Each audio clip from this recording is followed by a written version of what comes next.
Ang susunod na programa ay rated PG. Ito ay nangangailangan ng patnubay at gabay ng magulang para sa mga batang manonood. Dumating na ang kinakatakutang mangyari na mag-inang Moira at Zoe sapagkat si Lolo Pepe mismo ang nakabuking na hindi pala totoong anak ni Ubeng si Zoe. Pero ang buong akala ni Lolo Pepe hindi alam ni Zoe na hindi siya totoong tanyag at paniwalang paniwala naman si Lolo Pepe sa pagpapanggap ni Zoe na hindi niya alam. Naalala kasi ni Zoe na kailangan niyang magpanggap na hindi niya kakampi ang mami niya para wag siyang pag-initan ni Lolo Pepe kaya nilaglag niya ang mami niya. Dahil ang sinisisi ni Lolo Pepe ay walang iba kundi si Moira dahil biktima lang sila pati si Zoe sa kademonyuhan ni Moira kaya matitikman niya ang galit ni Lolo Pepe. Kaya hindi nagdalawang isip si Zoe na sabihin kung saang hotel nakastay ang mami niya dahil pupuntahan siya ni Lolo Pepe para kumprontahin na bistado na siya. Nalaman na lang ni Moira na susugod si Lolo Pepe sa hotel niya nang tawagan siya ni Zoe kaya abot langit ang takot ni Moira dahil booking na siya ni Lolo Pepe.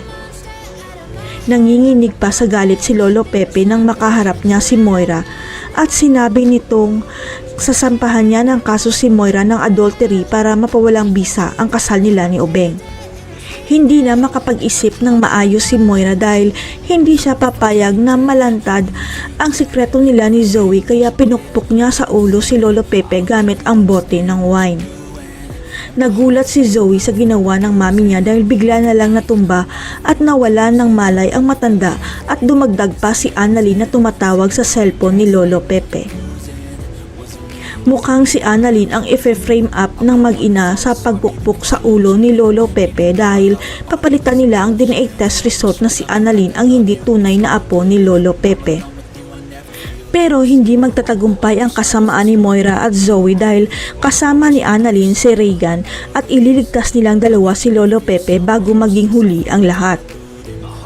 Kaya lang si Lolo Pepe na naman ang makokomatos kaya hindi pa niya maibubunyag na si Moira ang gustong pumatay sa kanya dahil nabisto niya na hindi tanyag si Zoe. Hanggang sa mag-imbestiga ang mga pulis at nakita nila ang boteng ginamit sa pagpukpok sa ulo ni Lolo Pepe at kinuha ang fingerprints sa bote at minatch kay Moira.